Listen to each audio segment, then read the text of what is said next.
On this episode of Be the Teacher, we explore the newest version of my classroom handbook.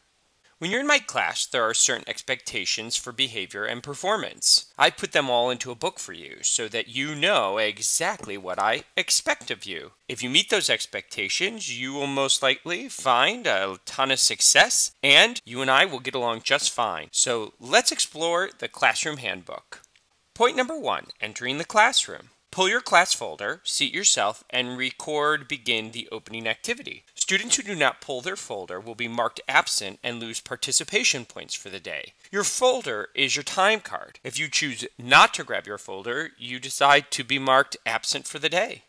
Point 2, opening activities and goals. Look at the smartboard, chalkboard, folder, and folder contents on a daily basis. Please do not ask, what are we doing today, until you've looked in all those places. Opening activities and goals will be included almost every day and should be recorded during the first 7 minutes of class. Please check the chalkboard or the smartboard for instructions. You may begin as soon as you have reviewed the daily agenda, collected your folder, and taken your seat. Work is submitted with Google Classroom, so look at the top of any handout to see if it also needs to be placed in a particular section of your binder or portfolio.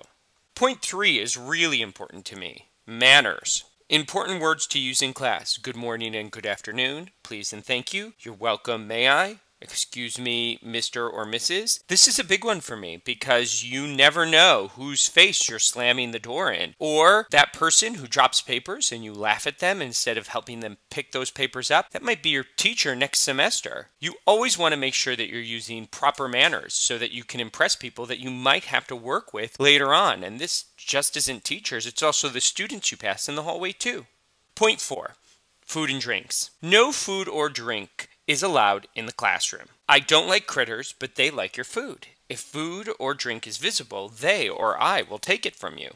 Cell phones, headphones. Cell phones may not be visible and must be turned off during class. Don't argue with me about a phone. Your cell phone will be taken away if a teacher sees it. Point 6, supplies. You are responsible for bringing a pencil, pen, and paper to class every day. Passes will not be given to lockers to retrieve supplies. Point 7, noise control. I use a bell in my classroom. When you hear that bell, freeze, turn and face me, pay attention, and keep your eyes on me. Be ready for instructions. If I ring a bell, I will have something to say. Assistant during tasks. Do not scream for the teacher or say the teacher's name over and over and over when you need help. Raise your hand. When the teacher acknowledges you, return to your assignment. Skip the stuff you don't know and work on the stuff you do. And wait for the teacher. And remember, if it's my class, then there may be a Be the Teacher about the subject, and you may want to go watch that particular video to help guide you through the assignment.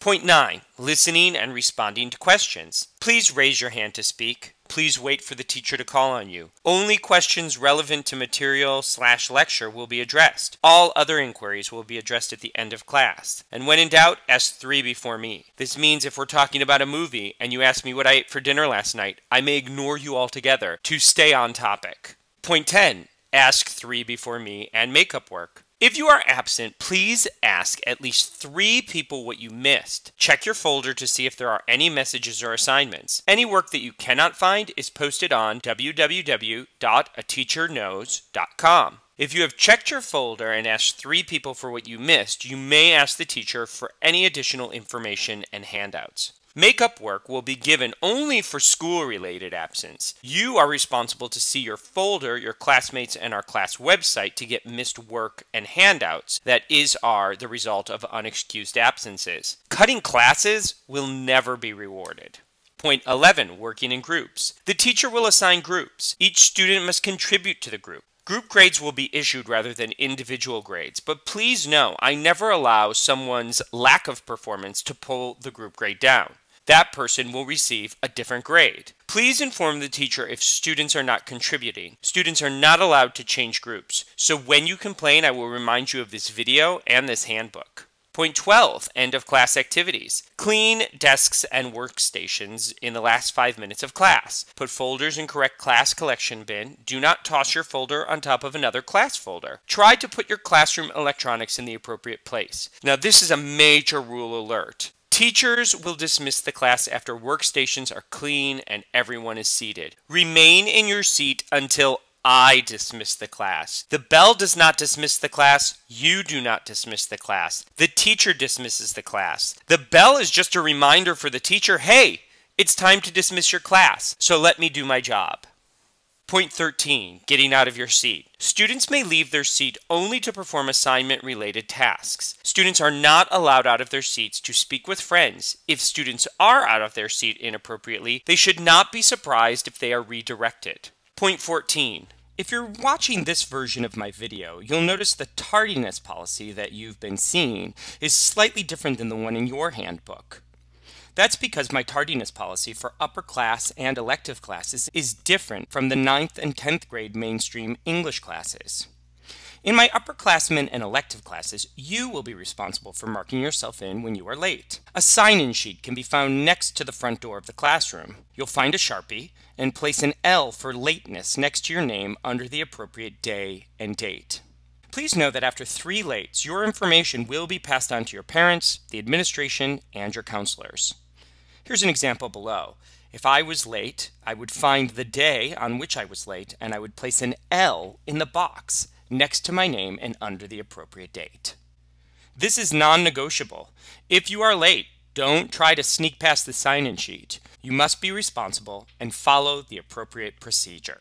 Point 15, portfolio, notebooks, and keeping your notebook. Please keep notebooks clean and organized. Notebooks will be checked periodically for completeness. In fact, your notebook, which I also refer to as your binder and portfolio, is the biggest part of your grade in this class. So take it seriously and keep it organized. Point 16, turning in assignments. All work will be submitted on Google Classroom. You must learn how to use it now. If the class is a portfolio class, you must also print a copy of each assignment and place it in the correct section of your portfolio/binder. Binder, portfolio, notebook, they're all the same to me, and I will use those terms interchangeably. Passes. As I said before, my tardiness policy for upperclassmen and elective classes is different than the 9th and 10th grade mainstream English classes. This is the same for my pass system. For my upperclassmen and my elective classes, we use the sign-in sheet next to the door for bathrooms, water breaks, and nurse. For the bathroom and nurse, you will check yourself out on that daily sign-in sheet. You'll place a B in the box for bathroom, a W for water break, and an N for nurse. If you have to use more than one symbol, you must fit them both in the appropriate box, and each symbol should be in a different color. Here's an example below. If on the 5th I was late and already have an L in the box, I need to leave room so that if I need to go to the bathroom, I can fit a B in that same box, but in a different color. And take the hall pass and quickly and quietly leave the classroom. Again, you need to be responsible and follow the appropriate procedure. I expect you to be a responsible member of my classroom community. Testing. All tests must be worked on independently unless otherwise instructed. Make sure your test is submitted in numerical order if they are numbered. Make sure your name, subject, date, and period are on the front of the answer sheet. Participation points will be deducted for incorrect procedures, and participation points will be deducted if you are disrespectful or disruptive. Point 19. Finishing early. Students are not allowed to sit and do nothing in class. You must be working into the end of class. Pull out an assignment we have been working on and review it if you finish early. Point 20. Visitors in the classroom. Teacher is not in classroom. Normal class procedures are enforced. Major participation point deductions will occur for inappropriate behavior in front of a guest, and the teacher is allowed to use his or her discretion. This includes substitute teachers. Listen, substitute teachers are my coworkers. If you are inappropriate with them, it reflects badly on me. So always treat a substitute teacher like you would treat me, and I know that you will treat me well. Point 21, announcements. No talking is allowed during announcements. There will be a participation point deduction for talking. And if an announcement is on and you talk over it and you ask me what was said, I will just ignore you. You should have listened the first time. Point 22, fire drill. Please see fire drill procedure posted in the room. Students must leave and return as a class. You will be marked absent if there's a fire drill and you don't return to class. Point 23, assembly and abbreviated days. Normal class procedures are enforced during shortened class periods. Students more than 5 minutes late will not need a late pass to enter the class, but please be aware, if you are super late, I will deduct participation points or even mark you absent for the day. I just don't want you to miss too much class time. So, try to get there as quickly as possible, and even better, try to be there on time. So that's it for my handbook. I hope that you paid attention, because a handbook is a way for a teacher and a student to communicate in the same language. If we're talking in the same language, we're going to have a great year. So, thanks for listening to this episode of Be the Teacher, and I hope you follow my rules and tune in for the next episode of Be the Teacher. Bye!